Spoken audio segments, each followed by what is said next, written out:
Before the asteroid wiped out the dinosaurs, one creature was already bending the rules of evolution so wildly that scientists today still struggle to explain it.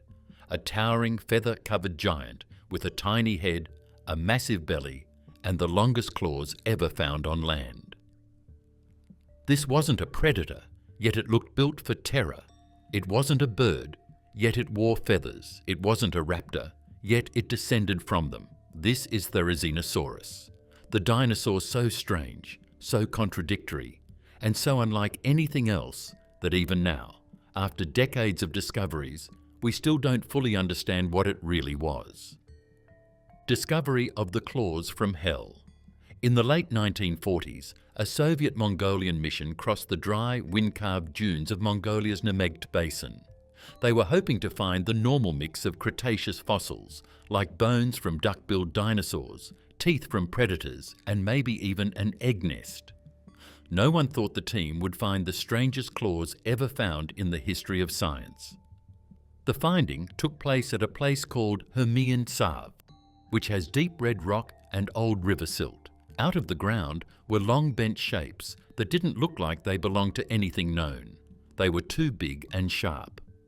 The claws looked like the scythes of a monster at first glance. One of them was almost a metre long. It was clear to the experts right away that they were dealing with something strange, but what they thought it was at first was wildly wrong. Paleontologist Evgeny Malayev, one of the leaders of the expedition, examined the claws and noticed they were attached to massive four-limb bones, far stronger than anything he had seen in a plant-eating dinosaur. The claws were hollow on the inside, thick at the base, and sharply tapered. The curvature was extreme, more like giant hooks than simple tools. But because no one had ever seen claws like this, scientists had no frame of reference. Therizinosaurus was still unknown. The team didn't find a skull, a pelvis, or even a spine. All they had were these monstrous claws and the giant arms that held them. With so little to compare, the claw mystery took on a life of its own. In 1954, Malayev published his interpretation. These claws belonged to a giant, turtle-like reptile. He imagined an animal that lived in swamps and used its enormous claws to pull aquatic plants toward its mouth. He named it Therizinosaurus, meaning scythe lizard, but he still classified it as a huge, slow, water-dwelling reptile. At the time, this was not a crazy idea. Many prehistoric animals had skeletons that seemed reptilian, but turned out to belong to different groups. And the claws truly did look like oversized turtle keratin. With no evidence of feathered dinosaurs or strange side branches of the theropod family tree, paleontologists simply chose the closest match they knew. Decades passed without major new finds. The claws became famous for their size, but the true identity of the creature behind them remained hidden. Thermopolis, Montana, Russia and China were producing dinosaur fossils through the 1960s and 70s, but Mongolia, Therizinosaurus' home, remained difficult for foreign scientists to access. As a result, the giant turtle idea stayed alive far longer than it should have. The claws from the Nemegt Formation sat in collections, too strange for anyone to confidently reclassify. In the 1980s and 1990s, smaller cousins of Therizinosaurus were found in China and Mongolia. This changed everything. To begin, Segnosaurus showed up, then Alxosaurus, and finally Beipiaosaurus. Each species left behind new bone hints: long necks, big bellies, hips that looked like birds, and most importantly, feathers were found in these fossils. They also had long claws that looked a lot like the Nemegts, but they were much smaller. The puzzle pieces all of a sudden fit together. The claws from the monster were not from a turtle at all. They were from a huge and strangely named branch of the theropod family tree. This dinosaur ate plants and had feathers all over its body. The original claws, once thought to belong to a sluggish swamp reptile, were actually the weapons or tools of an animal, more than 33 feet tall, likely one of the largest feathered creatures that ever lived. These claws were bone cores, originally covered with keratin, that made them even longer and sharper. With the keratin included, the full claw may have reached well over a metre. This made them the longest claws of any known animal on land. Even now, nothing living rivals them. When paleontology got it wrong. Paleontology had not yet made some of the most important finds that would change the way we think about dinosaurs when the first Therizinosaurus fossils were reported in the 1950s. No one knew if dinosaurs that weren't birds had feathers. It was impossible for meat-eating theropods to give rise to plant-eating ones. Also, nothing was known about maniraptorans, the group that includes velociraptor, birds, and their close cousins. When experts found claws that were a metre long but didn't have a brain or spine to go with them, they had to make assumptions to fill in the blanks. Those guesses turned out to be one of the worst classification mistakes in the history of dinosaurs. At first, researchers believed the claws belonged to a giant, slow-moving, turtle-like reptile, not because the shape looked turtle-like, because there was simply nothing else to compare them to. No known dinosaur had claws that long or that thin. No theropod had limbs that massive. And nothing in the fossil record suggested that meat-eaters could evolve into big-bodied herbivores. Paleontologist Evgeny Malayev pictured a strange swamp creature shuffling through wetlands and dragging plants toward its mouth with its giant claws. His reconstruction became the accepted image of Therizinosaurus for decades. The problem wasn't a lack of skill, it was a lack of knowledge. Paleontology used a lot fewer fossils in the middle of the 20th century than it does now. Whole groups of dinosaurs had not yet been found. There were no fossils to back the idea that dinosaurs had feathers. The evolutionary tree of theropods was still shown as a straight line going from small hunters to bigger, stronger ones. Scientists didn't yet think of side branches, which would be theropods that stopped eating meat and started eating plants. The first cracks in the turtle theory appeared in the late 1970s, when Mongolian researchers found bones belonging to Segnosaurus, a smaller but equally strange animal. It had a long neck, a wide pelvis, and powerful hind limbs. But even with this new skeleton, scientists were unsure where to place it. Its claws resembled those of Therizinosaurus, but its body looked like that of a plant-eating dinosaur. This led to another wrong assumption, that Segnosaurus and Therizinosaurus were slow, bulky, ground sloth-like dinosaurs unrelated to theropods altogether. By the 1980s, more pieces of the puzzle arrived. Fossils of Alxosaurus and Enigmosaurus gave paleontologists better looks at arms, hips, vertebrae, and rib cages. These fossils revealed a shock. The pelvis and shoulder anatomy were clearly those of theropods, not sluggish herbivores or turtles. But the animals were unmistakably plant eaters. They had long necks, leaf-shaped teeth, and belly cavities large enough to house complex digestive systems. The idea that theropods could evolve into plant eaters suddenly became unavoidable. The true turning point came in the 1990s with the discovery of Baiapiaosaurus in China. This dinosaur had feathers, actual preserved filamentous feathers covering its body. It also had the long claws, wide torso, and long neck seen in the earlier fossils. Now the picture was undeniable. Therizinosaurus and its relatives were feathered theropods that had turned vegetarian. What Malayev thought was a giant turtle was actually close kin to Velociraptor, only slower, gentler, and stranger. This revelation forced paleontologists to redraw major parts of the dinosaur family tree. Therizinosaurus wasn't a turtle.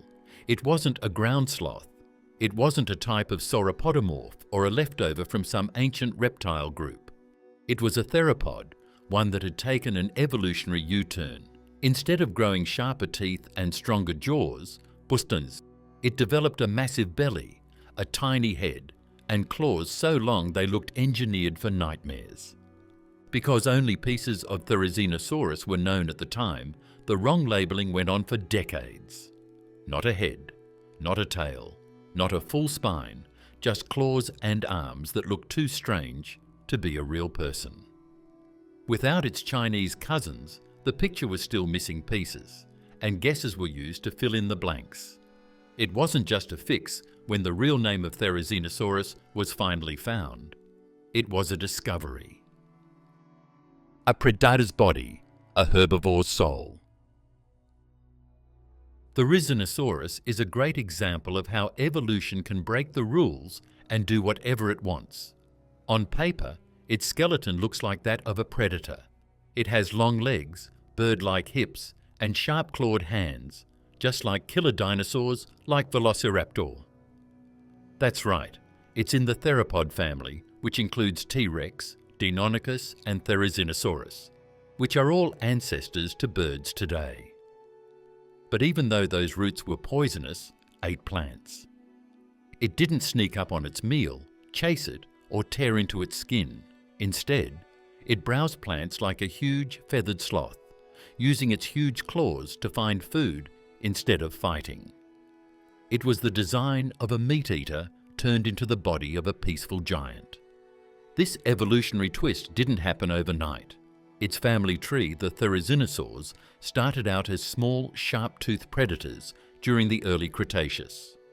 Fossils of early members like Falcarius from Utah show a clear transition.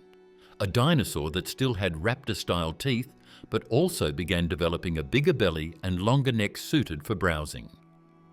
Over millions of years, these early omnivores shifted entirely to plant-eating, growing rounder bodies, and losing the need for the long, blade-like teeth that defined their ancestors. Therizinosaurus represents the final stage of that transformation, a huge, slow-moving herbivore made from the skeleton of a hunter. Its hips and legs reveal this strange mix clearly. Therizinosaurus had long, strong hind limbs capable of supporting great weight and moving with surprising stability. These legs are typical of theropods, built for balance and forward motion, but instead of using them for fast pursuit, Therizinosaurus used them to carry a massive torso full of plant-digesting organs. The pelvis expanded outward to make room for a huge gut. This was necessary because plant digestion requires time and space. Herbivorous dinosaurs needed large fermentation chambers to break down tough leaves, and Therizinosaurus had one of the largest belly cavities of any theropod ever discovered. Yet its ancestry never completely faded. Look at its shoulders and arms, and you see the unmistakable signs of a predator's past. The forelimbs were long, powerful, and structured much like those of meat-eating dinosaurs, designed originally for grabbing prey. But in Therizinosaurus, these same shoulders supported arms that pulled down tree branches, raked shrubs, and defended against attackers. The claws, though intimidating, were multi-tools for a plant-eating lifestyle. They could reach high vegetation like a giraffe reaching into trees, or anchor the dinosaur while it leaned its heavy body forward to strip leaves. Even the skull shows this blend of heritage and specialization. The head was tiny for its body size, shockingly small compared to its massive torso. This small head held a beak, not teeth, and the jaws were narrow, ample, and lightly built. Nothing about its skull says predator, but the arrangement of certain bones still matches what we see in theropods. A kinetic, lightly constructed skull capable of quick, precise movements. The ancestral framework remained, even though the function changed entirely. The neck also hints at its past. It was long and flexible, with vertebrae shaped similarly to those of some meat-eaters, but elongated for browsing. This neck lets Therizinosaurus reach vegetation far above its head while staying balanced on two legs. Standing upright, with arms raised and neck stretched, it could likely access plants 16 to 20 feet off the ground, giving it feeding access no predator ever needed, but every herbivore valued. Therizinosaurus is very unusual because it behaved very differently from other theropods. Almost all theropods were either predators or omnivores. To go from eating meat to only plants, their bodies had to change. They had to have a slower metabolism, a bigger digestive tract, and a different way of feeding themselves. Therizinosaurus still had some theropod traits that didn't have anything to do with eating plants, like long claws, a two-legged stance, a bird-like pose, and strong arm muscles. This dinosaur didn't get rid of its instinct to hunt. Instead, it used it in a new way. Scientists are still not sure what to make of this change in evolution. Why did a group of hunters that were quick and active turn into slow, heavy browsers? Some ideas say that changes in temperature and plants forced some theropods to look for new food sources. Others say that they had to change their jobs to escape competing with other predators. No matter what caused it, Therizinosaurus shows that evolution isn't a straight line. Something that was made to kill people can sometimes turn into a soft giant with feathers that pulls leaves off of trees. The longest claws ever found. Therizinosaurus is not subtle in any way, but its claws are the most amazing thing about it. They shocked paleontologists and still cause debate today.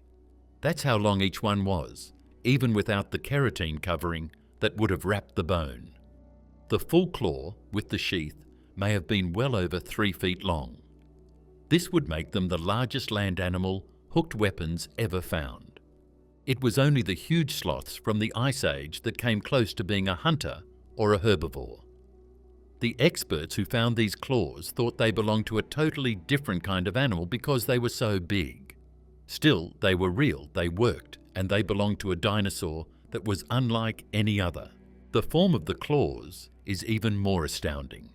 They were very long, very thin, and very bent, almost like a scythe.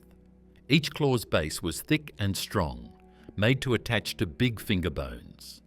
But as they got closer to the tip, the claws got very thin and curved like razors. These weren't made to stab like a raptor's talon.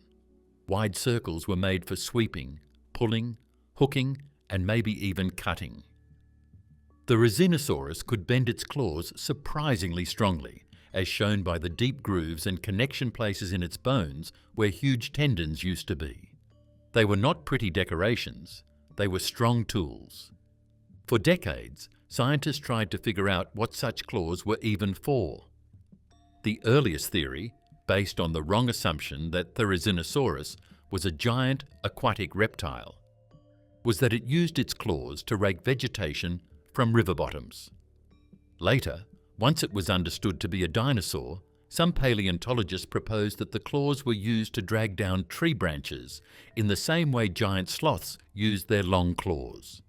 This idea still makes sense today. The Therizinosaurus had a long neck, but combining that reach with powerful arms and huge claws gave it access to vegetation nearly 20 feet off the ground. That kind of reach would have allowed it to browse in areas that other herbivores couldn't, reducing competition. Another possibility is defense. In the Nemegt ecosystem, where Therizinosaurus lived, predators like Tarbosaurus roamed.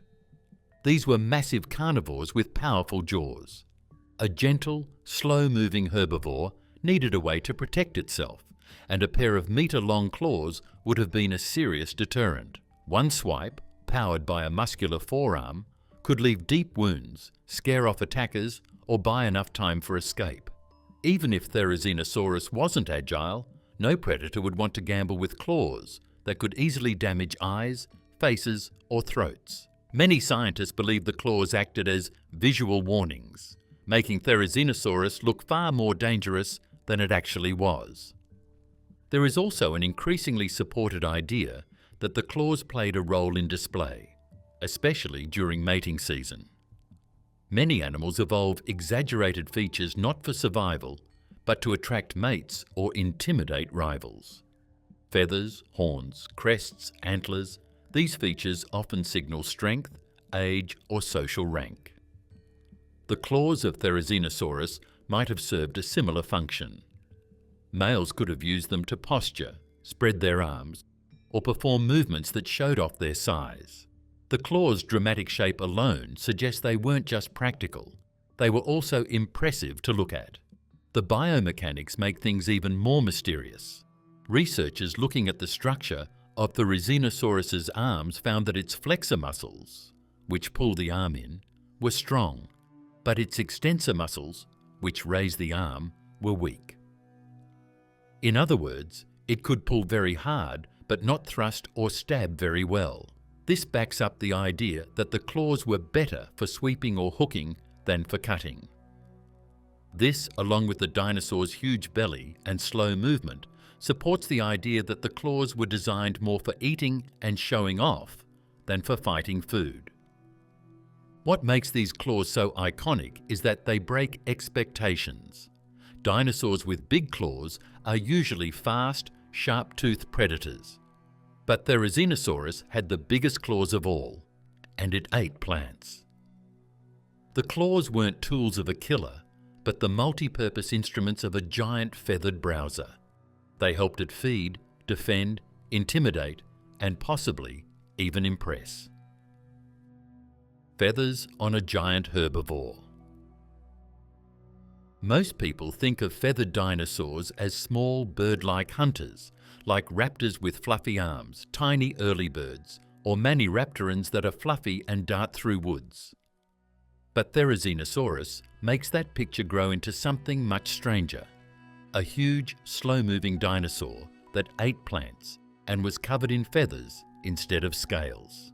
Even though no direct feather prints of Therizinosaurus have been found, clear feather structures have been found in Beijing Piasaurus, Jianchangosaurus, and other early Therizinosaurs. One of the most amazing things we've learned in geology comes from these fossils. One of the biggest herbivores from the late Cretaceous was probably wrapped in down.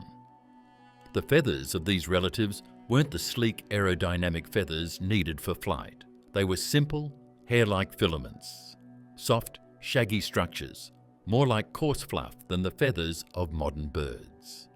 These filaments are called protofeathers, and they served a very different purpose. On small Therizinosaurs, the feathers helped with insulation. On a giant like Therizinosaurus, which could reach more than 30 feet tall, insulation may seem unnecessary at first. But large animals often need temperature control just as much as small ones. Feathers could have helped regulate warmth during cooler nights and early mornings in the varied climate of the Nemegt Formation. The Nemegt environment wasn't a tropical paradise. It had seasonal changes, dry periods, and cooler months. The presence of river channels, shifting dunes, and mixed forests suggests a climate similar to today's temperate deserts. In such a setting, feathers would act as a buffer, protecting against cold winds at night and shielding skin from harsh sun during the day. Large herbivores like elephants also seek ways to control body temperature, even if they don't grow fur. Therizinosaurus, living in a world full of environmental extremes, may have relied on feathers to maintain a stable internal temperature. Beyond temperature control, feathers likely played a major role in display. Many bird species use feathers to signal strength, health, or readiness to mate. Since the Therizinosaurs were maniraptorans, the same group that produced Velociraptor and eventually birds, it's reasonable to assume they used visual communication as well. A giant herbivore with broad arms, a long neck and enormous claws would have been even more striking if its body was covered in brightly coloured or patterned feathers. We know some early feathered dinosaurs had pigments that produced reds, blacks and browns. Therizinosaurus may have sported bold colours that helped individuals recognise each other or display during mating rituals. Feathers may also have helped this giant herbivore appear larger and more intimidating. The claws alone were frightening, but combined with fluffed-out feathers, Therizinosaurus could have appeared enormous to approaching predators. Tarbosaurus, the top carnivore of the Nemegt Formation, was a deadly threat. A defensive display, raising feathers, spreading arms, and making itself look even bigger, could have persuaded a hungry predator to seek easier prey. Many modern birds and mammals use this exact strategy when threatened. Skin structures that are very similar to those of Therizinosaurus are another sign that it had feathers. Paleontologists found broad filament feathers on Bapiosaurus. These feathers were wide and flat, unlike the thin filaments found in other dinosaurs. These strange feathers point to a coat with more layers or a range of textures. Therizinosaurus is a late-branch Therizinosaurid, which means it may have gotten these feathers from a more advanced species. The idea of a giant herbivore covered in feathers might sound strange, but it makes sense when viewed through the lens of evolution. Therizinosaurus descended from small, fast, feathered carnivores. Over millions of years, as the lineage transitioned to herbivory, the feathers remained. Evolution rarely removes features unless they become a major disadvantage. Since feathers offered protection, communication and insulation, there was no reason for Therizinosaurus to lose them. The idea is also very ironic in a beautiful way. For many years, people thought of dinosaurs as extremely large, cold-blooded lizards. Of all the weirdest and biggest dinosaur eaters, it's likely that it looked like a huge, slow-moving bird with big curved claws and a big, feathery body. It didn't look like a bird of prey. The dinosaur didn't look like that. It looked like something that was all its own. The belly of a vegetarian giant. Its belly is so big that it's one of the weirdest things about Therizinosaurus, not its claws or feathers. Most theropods had slim, athletic bodies that were made for hunting or running. Therizinosaurus, on the other hand, had a big, wide trunk that looked a lot like a barrel. It wasn't extra weight or fat that had been saved. It was a condition for progress. In order to eat only plants, this big animal needed a digestive system that could break down tough plants, handle a lot of green food, and keep getting nutrients all day. One of the best ways to see how much Therizinosaurus's lifestyle had changed from its meat-eating ancestors is to look at its belly. Plant material is hard to digest. Modern herbivores like cows, horses and elephants all have specialized stomachs or long complex guts to handle the job. Therizinosaurus didn't have multiple stomach chambers like a cow, but it did have something equally effective: space. Lots of space. Its ribs flared outward, its pelvis opened wide, and its body expanded into a deep, rounded cavity where a large fermentation system could operate. Inside this cavity, plant material could sit for long periods while microbes broke down cellulose. Without this process, a giant herbivore would need to eat constantly just to survive. The belly wasn't just big, it was essential. The ribs of Therizinosaurus reveal a lot about how its body functioned. They were long, curved, and spaced in a way that suggests a chest, more like a giant bird mixed with a ground sloth. The lowest ribs angled outward, creating a spacious interior. This wide body shape shows up in all known Therizinosaurs, from small ones like Bapiosaurus to medium-sized species like Segnosaurus. The entire group evolved toward larger guts and slower lifestyles as they shifted toward a purely plant-based diet. Therizinosaurus was simply the largest expression of this trend, with a torso that could hold one of the biggest digestive chambers of any theropod ever found. This giant belly also changed the way Therizinosaurus moved. While its legs were long and strong, they had to support a heavy, forward-shifted center of mass. Many fast theropods had narrow hips and lightweight torsos that made running easy. Therizinosaurus, on the other hand, needed thick leg bones and a broad stance to support its weight. Some paleontologists believe it may have walked with a slightly forward lean, almost like a giant ground bird. Others think it held its body more upright, using its long tail to counterbalance the belly.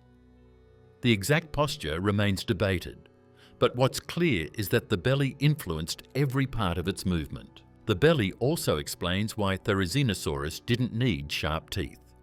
Instead, it had a small head with a beak, perfect for snipping leaves and stripping branches. After gathering food with its beak and claws, it relied on its massive gut to do the hard work. The digestive system likely used microbial fermentation, much like today's large herbivores. The longer plant matter remained inside, the more energy Therizinosaurus could extract from it. A fast predator's digestive system wouldn't work for this dinosaur. It needed slow, steady processing. Because of its size, this huge gut system would have made heat, which may help explain why the dinosaur kept its feathers. Feathers would have helped the animal keep its body temperature stable, keeping it warm in cool weather and shielding its skin from dry winds. A big, busy fermentation room makes heat, so feathers could help the body handle the extra heat without getting too hot. The Therizinosaurus's belly also gives us a clue about what it did every day. A hunter needs short bursts of speed and a plan for how to hunt. The Therizinosaurus had to wait. The way it ate was probably slow and planned. It could quickly pull plants close and strip them of their leaves with its long arm, but eating took time. It probably spent a lot of time eating along the edges of forests, along rivers, and in floodplains where there was a lot of plant life. Because its stomach was so big, it didn't need high-calorie food. It just needed a lot of bulk. The tiny head of an eating machine. The most shocking thing about Therizinosaurus was its head, not because it looked scary, but because it was so small for such a big animal. The head of a dinosaur that was as tall as a giraffe was very small, light and thin. This wasn't a mistake made by evolution or a sign of being weak. It was a great change for a life based on eating plants. The Therizinosaurus's small head shows how it ate, how it stayed alive, and how different it was from its meat-eating relatives. The skull of Therizinosaurus has never been found, but scientists have an excellent idea of its shape thanks to more complete relatives like Erlikosaurus and Signosaurus. These smaller species preserve fine details, a toothless beak at the front, small leaf-shaped teeth at the back, and a long tapering snout. Put together, these features create a head built not for biting through bone or muscle, but for carefully clipping plants. The beak worked like garden shears, slicing through leaves and stems with ease. Anything tough or woody would be difficult, but soft vegetation was no challenge at all. The narrow jaws of Therizinosaurus reveal how selective it was when feeding. Predators need powerful bites. Herbivores like hadrosaurs need thick grinding teeth. But Therizinosaurus lived somewhere in between. It didn't grind plants to pulp in its mouth. It snipped them and swallowed them, letting the enormous gut handle the rest. This style of feeding is similar to how modern sloths or iguanas eat. With a small head, it could stay nimble while browsing tall shrubs or pulling down branches with its claws. The combination of a big belly and a tiny skull was a perfect match. The small head also made the dinosaur lighter at the front, which helped with balance. The Therizinosaurus had a long neck and a massive torso. If the head were large and heavy, the dinosaur would constantly fight against its own weight. But with a lightweight skull, the neck muscles didn't need to work as hard. This allowed the dinosaur to lift its head high, reach into trees, and move its neck freely while foraging. The balance between head size, neck length, and body weight was essential to its way of life. Another factor that's important is the teeth, or lack of them. The Therizinosaurus's front beak probably didn't have any teeth on it. Instead, the back of its mouth was lined with small teeth that looked like pegs. These teeth were not strong. They were not strong enough to tear meat or chew it well. Their only job was to help the plant matter get into the mouth and be broken up into pieces that could be eaten. Using Erlikosaurus as a guide, the inside of the teeth may have been curved to scrape or break leaves. The food was then moved to the fermentation area in the belly, by the back of the throat and the stomach. Scientists have also learned that the sensory abilities of Therizinosaurus were probably limited. CT scans of brain cases from its relatives suggest the smell and vision centers were not highly developed. This makes sense because plant eaters don't need the keen senses of predators. Instead, Therizinosaurus relied more on size and intimidation than on awareness. Its giant claws and towering stance made it almost untouchable, even with a brain and head that seemed small compared to its body.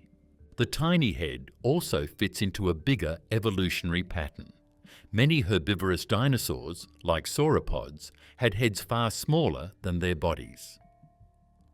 Their strategy was simple: long necks for wide feeding range, small skulls for easy movement, and large digestive systems for slow processing of food. The Therizinosaurus followed this same blueprint, but within the body plan of a theropod. This makes it one of the strangest evolutionary experiments in the group, an animal that kept the predatory skeleton but swapped out the diet and lifestyle. The jaws were strong enough to hold a keratin beak, even though the head was small. It's possible that this beak was sharp, bent, or even hooked a little downward.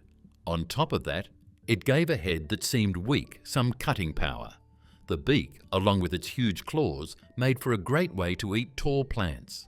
The neck reached, the claws pulled, the mouth clipped, and the belly swallowed. Hands built for power, not precision. There are some very strong and strange limbs on Therizinosaurus that have never been seen on another dinosaur. It wasn't a fine tool like a raptor's claws or a way to hold things precisely like a primate's fingers. These arms were huge and heavily muscled, built to be very strong. From the shoulder blade to the wrist, every part of the forelimb was made to hold, lift, pull, and move. Even though the claws get all the attention, what the Therizinosaurus could really do is shown by its hands. First, look at the bones. Therizinosaurus's arm was long, thicker than a person's leg, and full of places where big muscles could connect. The shoulder blade was tall and wide, which gave the muscles that powered the upper arm more space to work. The humerus, which is the bone in the upper arm, was shaped like a heavy club on both sides. This flare wasn't just for looks. It had to be strong enough to handle the stress that the dinosaur put on it when it used its claws to pull down trees or swat at prey. When you look at these bones next to those of other theropods, you can see something very clear. The arm wasn't made for speed or quick attacks. The way it was made meant for steady, strong movement. The forearm was even more telling. The radius and ulna, the two long bones below the elbow, were thick and slightly curved, suggesting that Therizinosaurus could rotate its hands inward with surprising force. This inward rotation would have allowed it to hook branches, pull vegetation closer, or brace itself while leaning forward to feed. The strength of the forearm also meant the dinosaur could sweep those giant claws in wide arcs. Even a slow movement from such a powerful limb could deliver serious damage to anything foolish enough to threaten it. But the real mystery lies in the hands themselves. Unlike many large dinosaurs that lost fingers over time, the Therizinosaurus kept 3 long fingers, each tipped with enormous claws. These fingers weren't meant to grip objects tightly. The joints show limited flexibility, suggesting the hands acted more like giant rakes than grasping tools. The dinosaur could close its fingers inward, but not curl them like a raptor gripping prey. This is why scientists believe the claws were used mostly for pulling and gathering, not fine motor tasks. Most likely, the muscles in their hands were very big. Where the thick flexor tendons used to be can be seen in the bone grooves on the bases of the fingers. The dinosaur could close its claws with a lot of force because these muscles worked like strong wires. The muscles that straighten the claws, on the other hand, were not as strong. The Therizinosaurus was much better at pulling than pushing, which is shown by this easy but important fact. It didn't mean for its hands to stab forward. They were made to scrape, drag, and pull down. These hands would have been perfect for stripping leaves off tall plants. A single sweep of the claws could bring down several branches at once. With its long neck, the dinosaur didn't even need to move much. Just stand, reach, pull, and eat. This efficient feeding method would have saved energy, which was important for an animal with such a slow, plant-based lifestyle. But power doesn't always mean aggression. Although Therizinosaurus could defend itself, the hands weren't optimized for battle. The fingers were long and fragile at the tips. The claws were impressive, but could crack if used repeatedly for high-impact strikes. This makes the defensive role of the claws more about intimidation than constant combat. A predator like Tarbosaurus didn't need to be struck, just convinced that attacking was a bad idea. A single warning sweep could be enough. Another possible use for the hands was to keep the body steady. Because it had a big belly and leaned forward, the Therizinosaurus may have used tree roots or rocks to support itself while reaching for high branches. Its long arms could help support its weight while it ate, especially when it pulled plants toward its mouth. The Therizinosaurus and its family of freaks. The Therizinosaurus wasn't just a one-off weird animal. It was the biggest and weirdest dinosaur in a family that looked like it was made by putting together traits that shouldn't go together. The Therizinosaurs were not at all like what people thought a theropod should be. They had long necks, pot bellies, big claws, feathers, small heads, and slow bodies. But if you put its cousins in a line, you can see a strange, twisting evolutionary path that turned small, sharp-toothed hunters into slow, peaceful, plant-eating giants. The Therizinosaurus was the last, biggest member of a family that had been through a lot of genetic tests. The earliest members of the group were much smaller, and they still carried clear signs of their predatory ancestry. One of the best examples is Falcarius, a Utah discovery that changed everything scientists thought they knew about the Therizinosaurs. It still had teeth suited for eating meat, but its neck was getting longer, its hips were broadening, and its claws were becoming more curved. It was part predator, part herbivore, a transitional form caught mid-transformation. Falcarius proved the family didn't start as gentle giants. It started with classic theropod hunters that slowly shifted diets. As the lineage moved into Asia, the odd traits became more exaggerated. Bapiosaurus, one of the most important finds from China's feather-preserving fossil beds, Boshan, showed that the entire group was feathered. It had a wide torso, long arms, a small head, and unique broad filament feathers, unlike anything seen on earlier dinosaurs. Bapiosaurus was still small, but it had fully embraced herbivory. Its teeth were leaf-shaped, its beak was well developed, and its claws were already long enough to hint at the bizarre extremes its descendants would reach. Then came Alxosaurus, a larger, more advanced species that bridged the gap between the early feathered forms and the massive Mongolian giants. Its skeleton revealed features now considered defining traits of the Therizinosaurs: long neck, wide hips, big belly, powerful arms, and claws adapted for pulling vegetation. Alxosaurus was the discovery that finally convinced paleontologists that Therizinosaurus was not a turtle, not a sloth-like reptile, and not a sauropod imposter. It was the oversized endpoint of a family whose members all shared the same strange design. Even stranger were Segnosaurus and Erlikosaurus, medium-sized relatives discovered in Mongolia. Segnosaurus had complex teeth with multiple cutting edges, the most specialized chewing system of any therizinosaur. Erlikosaurus had the best preserved skull of the group, showing a beak that could strip leaves with precision. CT scans of Erlikosaurus's skull even suggested it had better hearing than many other herbivorous dinosaurs, possibly an advantage in avoiding predators. These two species proved the Therizinosaurs weren't clumsy or primitive. They were highly specialized plant eaters with unique adaptations. What's unique about this family is how their traits stayed the same over millions of years. Smaller animals evolved into feathered plant eaters with long claws and wide guts, and each new find supported this trend. The change was finished by the time Therizinosaurus showed up. It stood over 30 feet tall and was the biggest animal in its family. It was also one of the biggest herbivorous theropods that had ever been found. Its claws got as big as they could get. Its stomach grew to huge size, its neck got longer, so it could reach farther. Everything that was strange about the first species got worse. The diversity of the group also raises questions about behaviour. If smaller therizinosaurs used feathers for display, did Therizinosaurus do the same on a larger scale?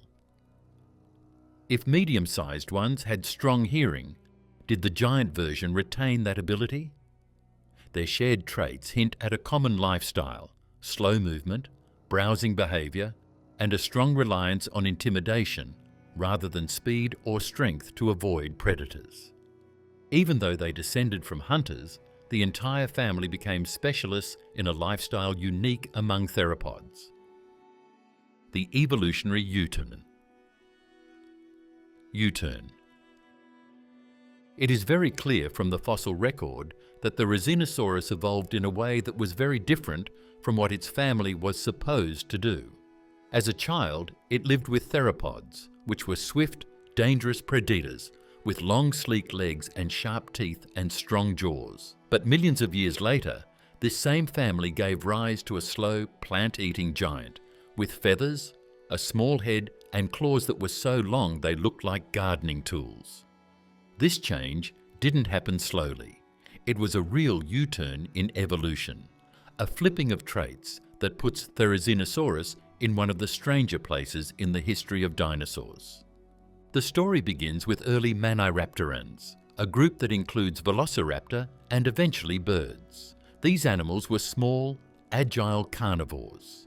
They relied on speed, sharp senses, and powerful grasping hands to catch prey. But at some point around the early Cretaceous, one branch of this group began shifting away from meat. Fossils of Falcarius, one of the earliest known therizinosaurs, show this transition starting.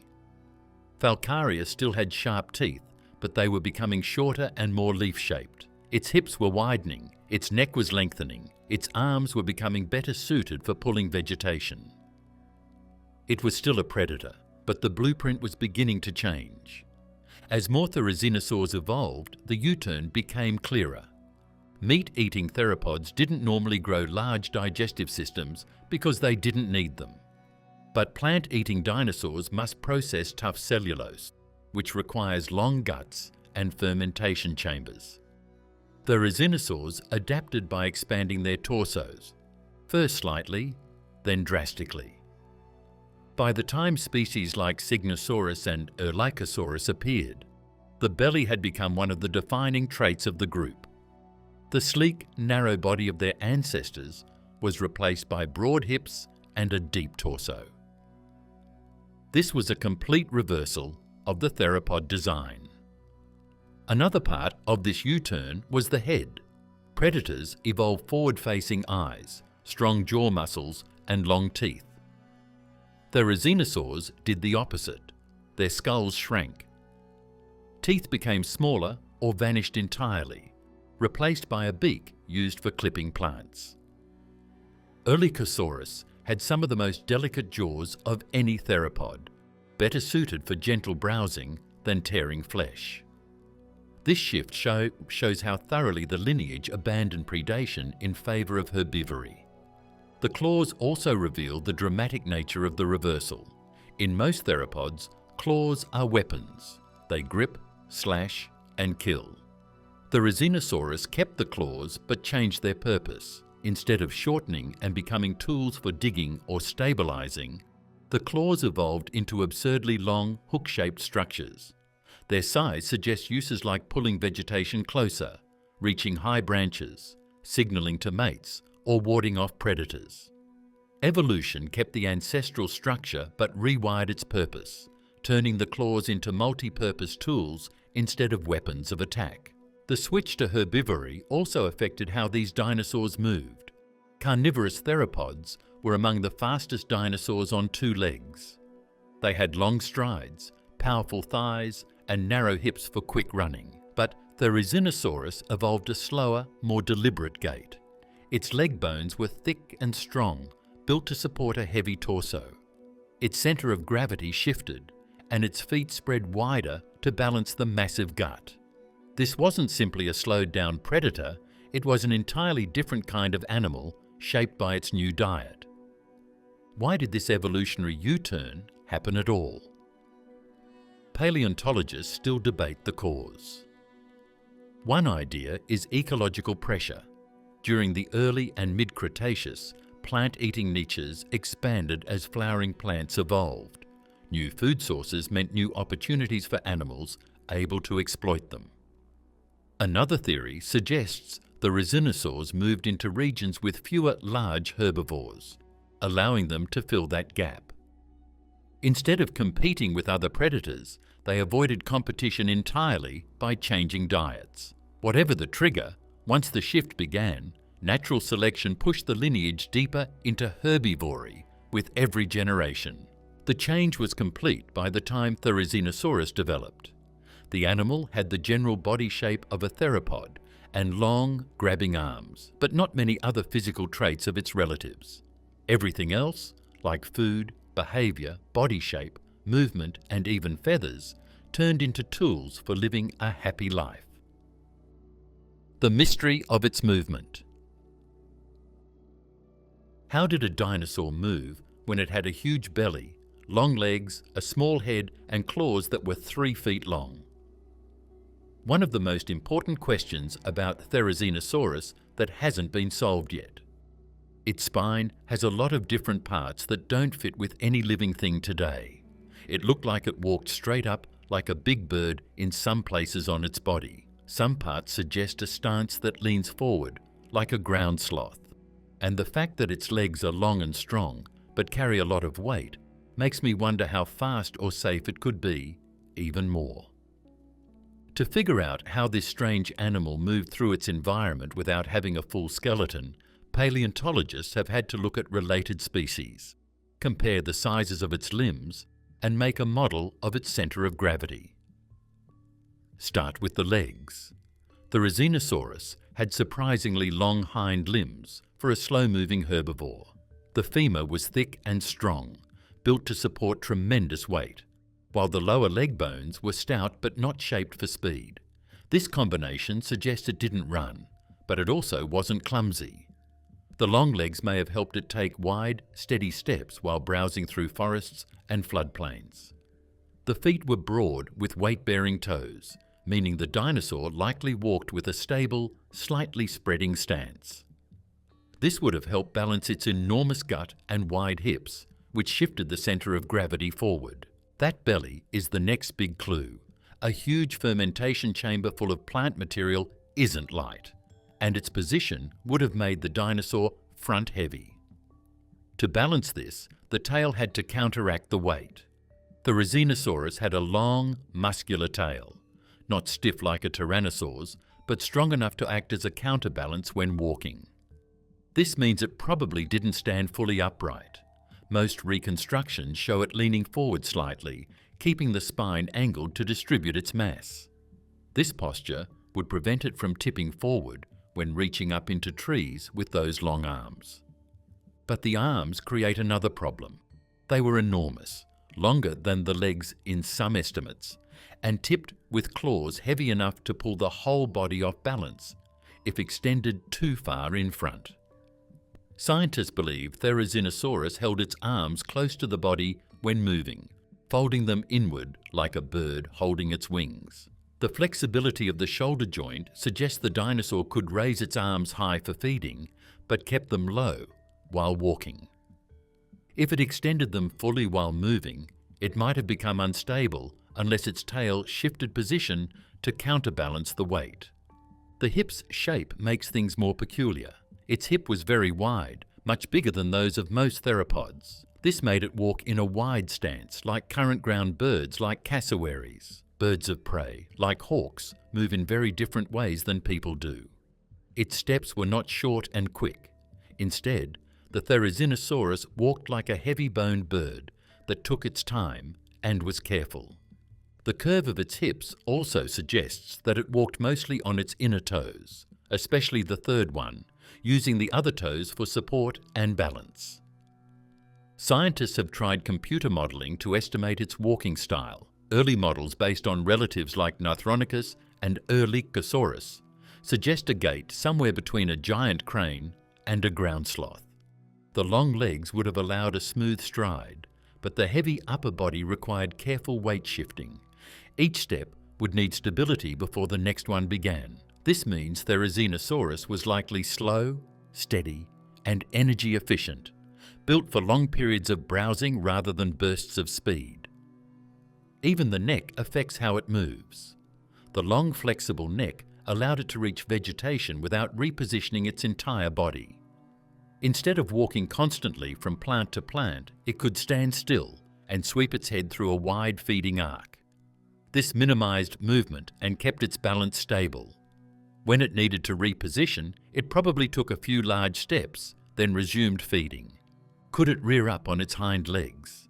Some paleontologists think it might have been possible. With strong legs, a long tail for balance, and powerful arms to brace against tree trunks, Therizinosaurus may have occasionally lifted itself to reach higher branches. But this would have been risky, and it's unlikely it walked this way for long. The claws were too long and delicate to support body weight directly on the tips. Defensive weapon or display tool. Animals that have ever walked on land had claws that were the longest of any kind. Each one was almost a metre long, and that's without the keratin coat that would have made them longer and sharper. The most mysterious thing about these claws isn't how big they are. It's what they do. Were they tools meant to keep prey away? Tools for cooking? Or big decorations used to impress potential mates in the same way that birds show off their bright feathers or antlers? The truth is that the claws had more than one use, and the way they were made suggests that they had a mix of uses that made Therizinosaurus both calm and scary. To understand what the claws weren't meant for, scientists start with biomechanics. The finger joints of Therizinosaurus weren't built for fast slashing or stabbing. The claws were long and narrow, and although the arms were powerful, the tips of the claws were delicate. Repeated high-impact strikes would risk damaging or cracking them. So the idea of Therizinosaurus battling predators like a giant raptor doesn't match the evidence. These claws weren't knives, they were hooks, rakes, and pulling tools. One of the strongest theories is that the claws were used for feeding. Therizinosaurus had a long neck, a small beak, and a huge digestive system. These features point to a lifestyle of constant browsing. With its towering height, it could reach leaves that most herbivores couldn't. The claws may have helped it pull down branches, strip leaves, or rake shrubs toward its mouth. Their curved shape matches this behavior well. A single sweep could drag a cluster of foliage closer, giving the dinosaur access to high vegetation without needing to move its heavy body often. But feeding alone doesn't explain why the claws are so exaggerated. Many plant eaters use claws, but none evolved weapons this dramatic. That's where the second major theory comes in: display. In the world of dinosaurs and modern birds, display structures evolve frequently. Crests, frills, horns, feathers, and tusks often have more to do with mating and social recognition than survival. Therizinosaurus belonged to a branch of theropods closely tied to birds, which are known for using body features to communicate and attract mates. If males use their claws in visual displays, slow arm sweeps, raised poses, or broadside profiles, those with the longest, most impressive claws would attract more mates, passing on the trait to future generations. The display also helps explain why the claws kept getting longer as the family tree progressed. Early Therizinosaurs that were smaller had long claws, but not nearly as long as Therizinosaurus's. Over millions of years, each new species made the trait stronger. When natural selection supports over-the-top show traits, like in peacocks and deer, this kind of trend often happens. The Therizinosaur's claws might have been like horns, in that they were big, scary, and mostly just for show. The third major theory is defense, and this one is difficult to ignore.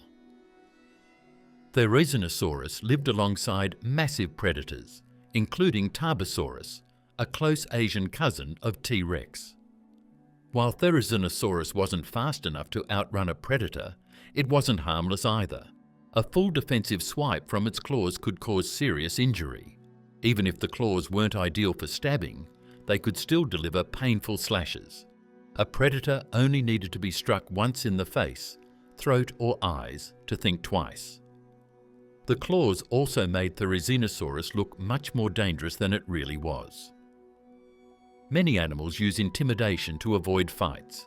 Porcupines raise quills, birds spread wings, and gorillas pound their chests. Therizinosaurus could have raised its arms slightly, spreading its long claws like a giant feathered scarecrow. In a world full of deadly hunters, this kind of intimidation could save its life.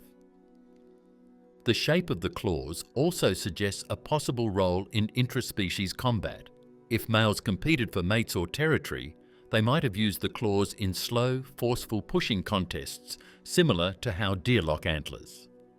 Instead of slashing, the claws could hook around an opponent's forearms or neck, as both dinosaurs tried to overpower each other. This idea fits well with the combination of strong arms and delicate claw tips. Forceful, but not violent encounters. In the end, no single explanation fully captures the purpose of the claws. The most likely answer is that they served multiple roles: tools for feeding, displays for communication, warnings against predators, and possibly signals of strength within the species. Evolution doesn't always produce features with one perfect purpose. Sometimes it creates structures that are flexible, symbolic, and functional at the same time. A peaceful giant among killers. Therizinosaurus lived in a neighborhood that was one of the most dangerous in dinosaur history.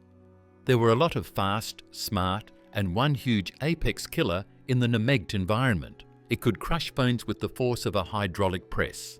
But in the middle of it all, Therizinosaurus was a calm giant. It didn't hunt for food, fight over territory, or depend on speed. Instead, it stayed alive by being big, scary, and having claws that made even the meanest animals think twice before striking.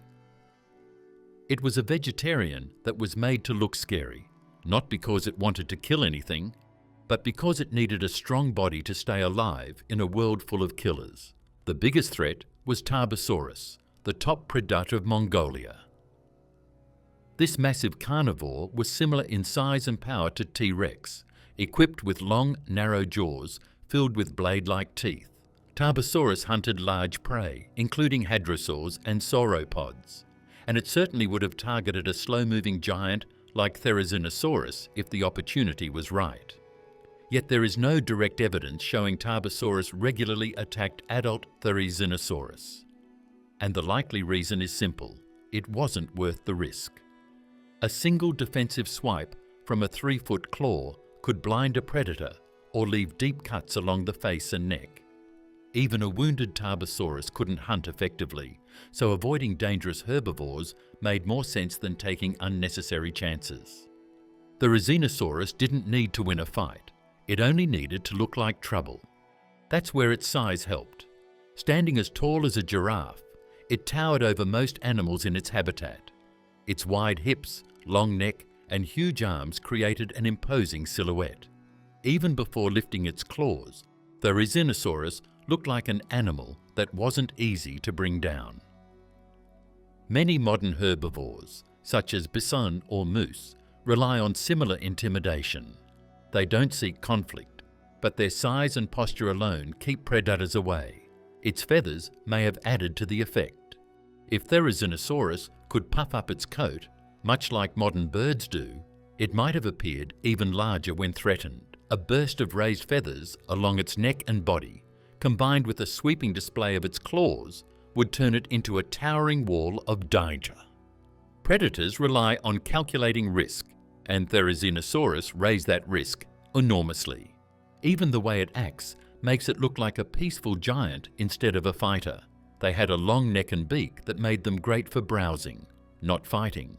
It had strong legs, but they weren't quick. It couldn't bite to defend itself because its head was too small. It likely spent most of the day quietly eating plants up high, pulling stems down and ripping leaves off of them with its teeth. It probably lived like a big sloth or a feeding bird, hanging out near the edges of rivers and forests where there were lots of plants. But peaceful doesn't mean helpless. Fossils of its relatives show strong arm muscles and bones capable of handling heavy loads. Even a slow, deliberate swing of its claws could injure or drive off predators.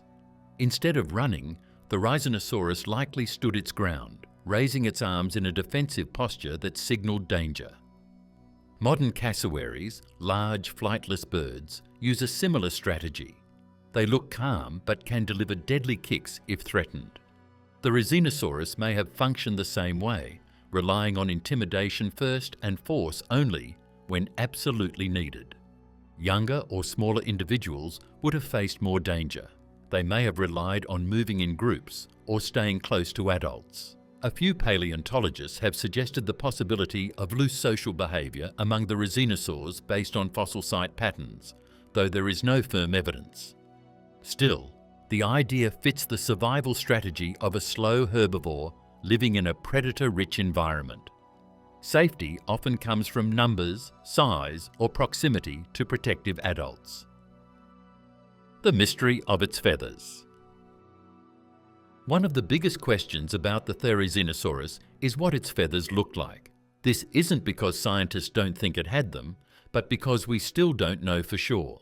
We have never found feather prints of the Therizinosaurus species itself. But we do know that Bapiosaurus, Gianchangosaurus, and other early Therizinosaurs that lived millions of years ago left behind proof. The feathers of these smaller species have been preserved with amazing accuracy. They have wide strands, thick coats, and strange bristle-like structures that don't look like the smooth feathers of modern birds. All the evidence points to the Therizinosaurus inheriting the same traits. If it did, then its feather covering was probably one of the most unique and interesting things to look at on any big dinosaur. The biggest clue comes from Bapiosaurus, which had two kinds of feathers: simple, hair-like filaments and broader ribbon-like feathers unlike anything seen on other dinosaurs. These ribbons may have covered the arms, the tail, or parts of the neck, giving the animal a layered, textured appearance. If Therizinosaurus had similar feathers, but scaled up to the size of a 30-foot giant, the result would have been extraordinary. Imagine long, coarse filaments forming a thick coat along the torso, with larger display feathers along the arms or back, creating patterns or shapes visible from a distance. The purpose of these feathers is still debated. One idea is insulation. Even large animals need help regulating temperature. The Nameg Formation had seasonal swings: cool nights, warm days, wet seasons, and dry spells. Feathers could trap heat during cold months and shield the skin from sun exposure during hotter ones. The size of Therizinosaurus doesn't guarantee perfect temperature control. Even elephants and rhinos rely on ears, skin folds, and shade to manage heat. A feather coat may have acted as a natural buffer against the unpredictable climate. Another theory is display, and this one is compelling. Birds use feathers to signal almost everything: mating readiness, dominance, aggression, age, mood, or territory. Since the Therizinosaurus belonged to the same evolutionary branch that later produced birds, display behaviour would fit naturally. Large feathers along the arms or tail could help individuals signal each other from far away. Brightly coloured patches could help males attract mates. Fluffed up feathers could make the dinosaur look even larger when threatened. With giant claws and a towering frame, a feather display would turn Therizinosaurus into a living billboard, impossible to ignore. We also have evidence that feather colour mattered in early feathered dinosaurs.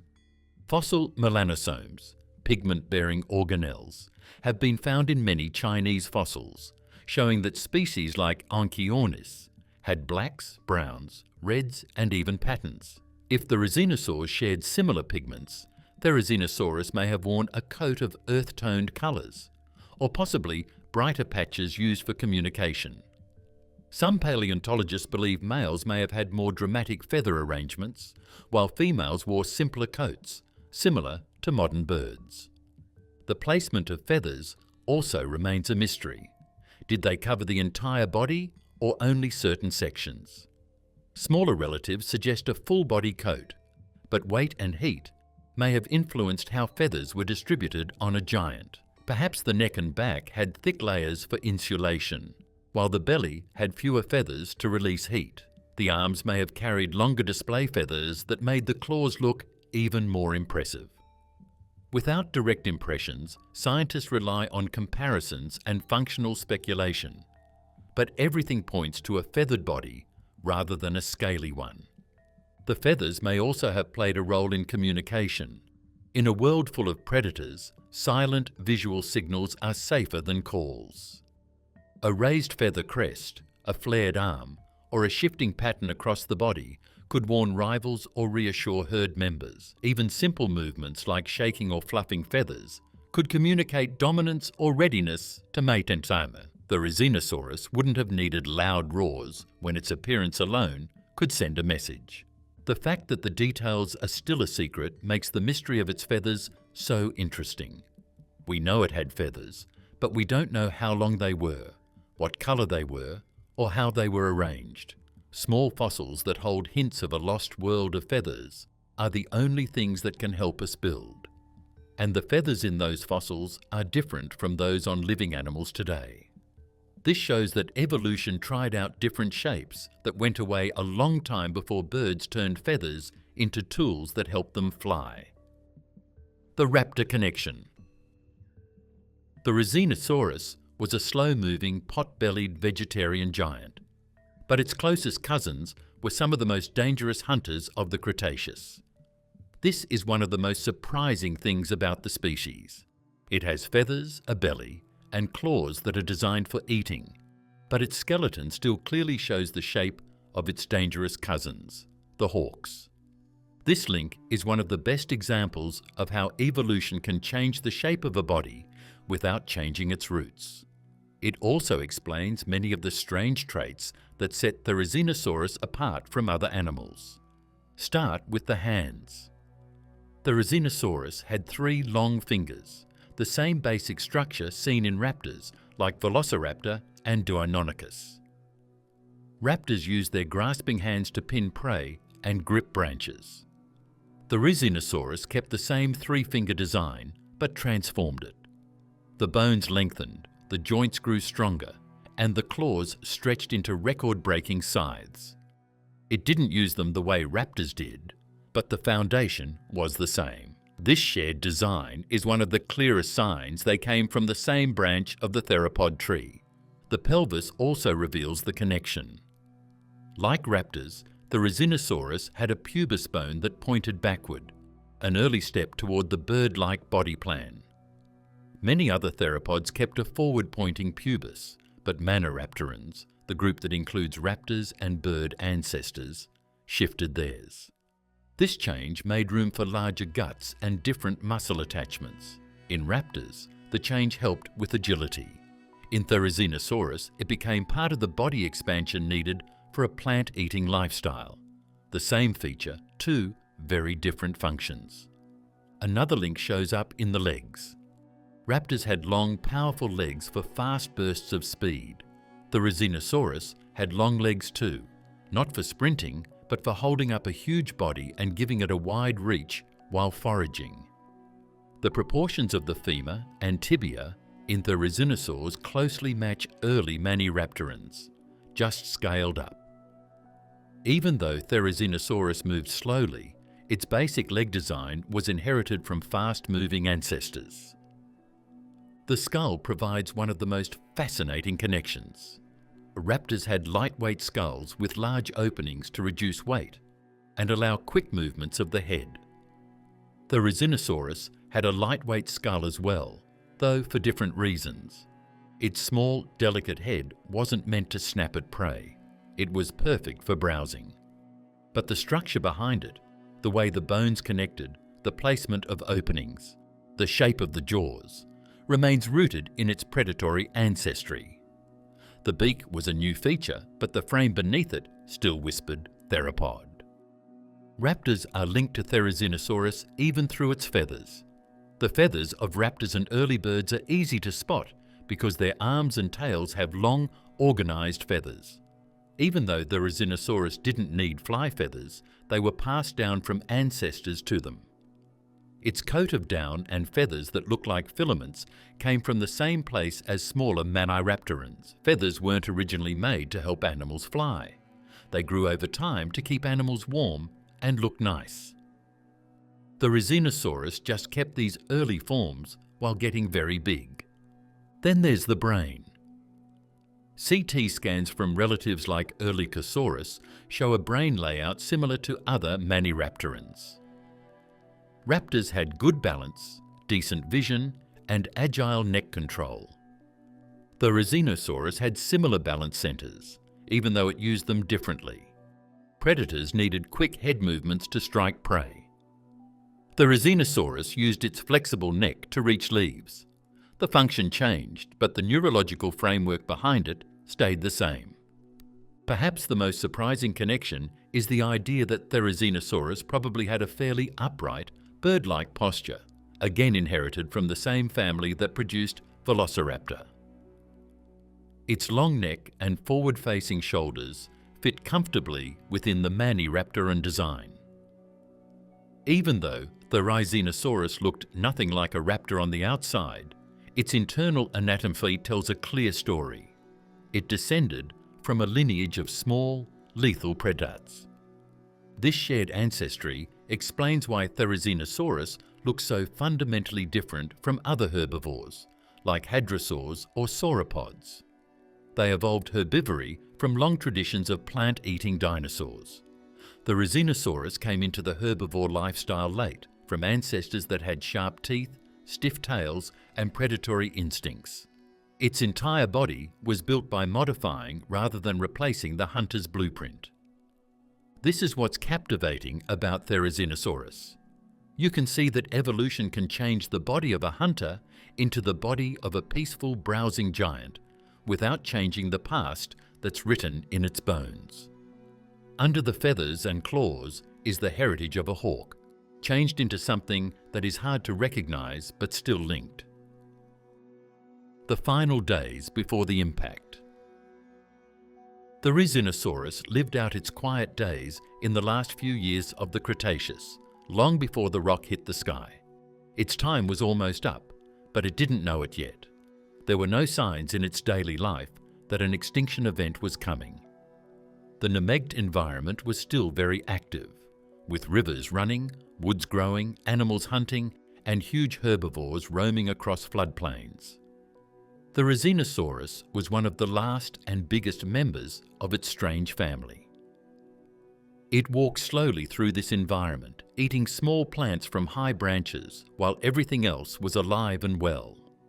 Even though it looked calm, small changes in the environment were already changing the shape of the land below it. The climate near the end of the Cretaceous was changing. The nemegd region experienced more unpredictable rainfall, longer dry periods, and fluctuating temperatures. Rivers sometimes shrank earlier than expected, leaving muddy channels where animals competed for remaining water. Therizinosaurus, with its ability to reach vegetation high above the ground, had an advantage during these lean periods. While hadrosaurs scraped at the ground and ankylosaurs tore up shrubs, Therizinosaurus could simply pull branches down from above.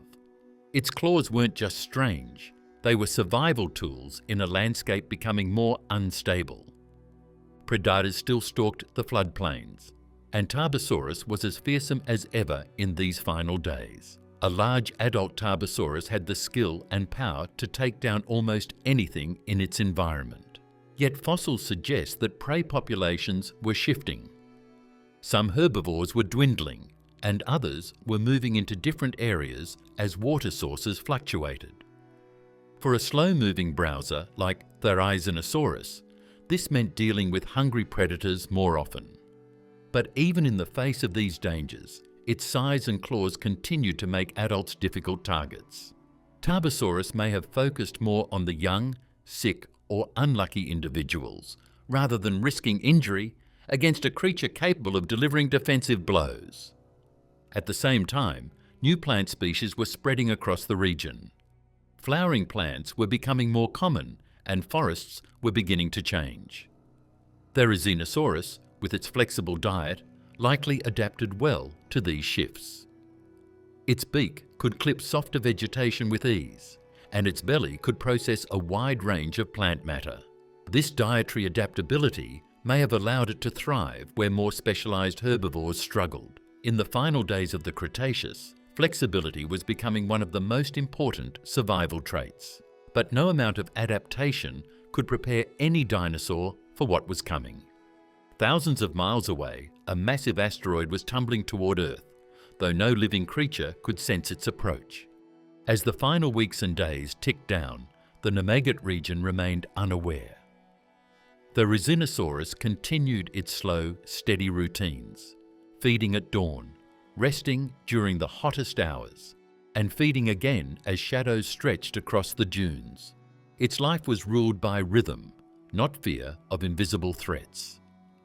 Fossils suggest that some of the last dinosaur communities experienced increased environmental stress just before the impact. Seasonal droughts may have intensified, and storms may have become more violent. For Therizinosaurus, this meant more competition for leafy trees along riverbanks.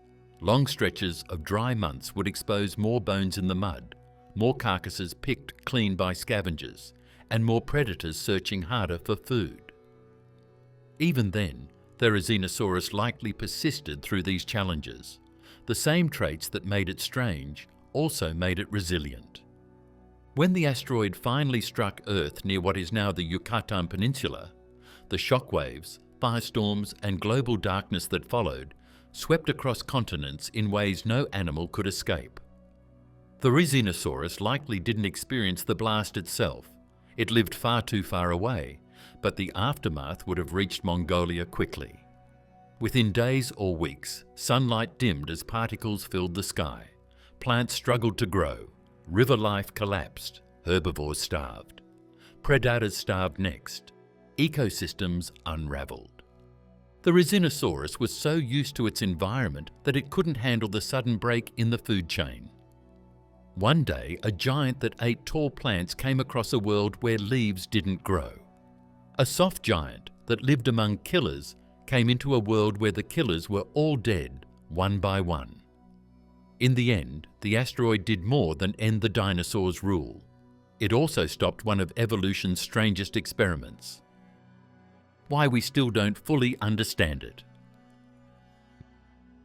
Many years of research, dozens of related species, and new finds in Asia and North America have made Therizinosaurus one of the dinosaurs that we still don't fully understand. It's not that experts aren't interested or that the fossils are too rare to study. It's just that the bits we have don't fit together to make a neat picture. Every time paleontologists figure out something new about this animal, two more questions come up. There is a hunter, a vegetarian, a bird-like animal, a sloth-like animal, and something completely different in this animal. You can't put that mix of traits neatly into a single group. The biggest challenge is the incomplete fossil record. The Therizinosaurus is known mostly from its massive claws, partial arms, fragments of vertebrae, parts of the pelvis, and a few leg bones. We still don't have a complete skull. We don't have full leg skeletons. We don't have a tail. Without a full skeleton, every reconstruction involves educated guesswork based on relatives, some close, some distant. Even the exact height and posture of Therizinosaurus remain debated because the missing pieces could change its overall proportions dramatically. The skull alone is a major mystery. We infer its shape from species like Erlikosaurus, but we don't know exactly how the beak was shaped, how long the snout was, or whether it had any special sensory adaptations. Its hearing, sense of smell, and vision can only be estimated indirectly. These details affect everything, from how it fed, to how it interacted with others, to how it sensed danger. Until a complete skull is found, the head of Therizinosaurus remains one of the biggest blank spots in dinosaur science. The way it moves is another unknown. It is possible to figure out how Therizinosaurus stood by comparing it to smaller therizinosaurs. But because it was so big, those comparisons aren't very reliable. Did it move more like a big bird, straight and steady? It looked like it was leaning forward like a ground sloth. How high could it get if it stood on its hind legs? These thoughts are all possible, but none of them can be proven. Scientists can only guess how it moves and balances if they don't have all of its limbs and spinal cord. Then there's the question of its feathers. We know it had them because all of its close relatives did, but we don't know their exact length, texture, density, or distribution. Did it have long ribbon-like feathers, like Bapiosaurus? Did it have a shaggy coat from head to tail? Did males have brighter or longer feathers for display? Feathers carry enormous information about behavior, environment, and biology, and the lack of direct impressions leaves us guessing. The purpose of its claws remains one of the most hotly debated topics. Were they primarily for feeding, display, defense, or fighting rivals? The truth is likely a mix of all four, but without preserved soft tissues like tendon marks, keratin sheaths, or injuries from combat, we can't know which role was most important. The biomechanics show that Therizinosaurus could use its arms powerfully, but not quickly. That makes high-speed slashing unlikely, yet the claws are too exaggerated to be simple feeding tools. Their true purpose might never be fully understood without better fossils. Even the way it evolved is a mystery. Therizinosaurus came from small, meat-eating relatives, but it's not clear when its lineage turned to eating plants. There are transitional species, but they don't fill all the gaps. In the future, fossils might show even stranger, smaller, or older cousins than the ones we know about now. This brings us to the last question: how people act. How did the Therizinosaurus talk to each other? Did it live by itself or with other animals? Did guys use their claws and feathers to fight for mates? Did they move with the seasons when plants grew different things? Bones don't usually show how animals behaved, and the Nemegt formation doesn't have any clear proof like Therizinosaur tracks or nesting sites. Until these kinds of findings are made, behavior will stay the subject of educated guesses. Therizinosaurus breaks every rule and refuses every label, standing as one of the most baffling creatures evolution ever produced. Part sloth, part raptor, part bird, and entirely its own phenomenon. And the deeper scientists dig, the stranger it becomes. If this journey through one of Earth's most mysterious dinosaurs kept you hooked, hit like, subscribe, and keep exploring, because the prehistoric world is full of creatures just as weird, wild, and unbelievable, waiting for their stories to be told in the next video.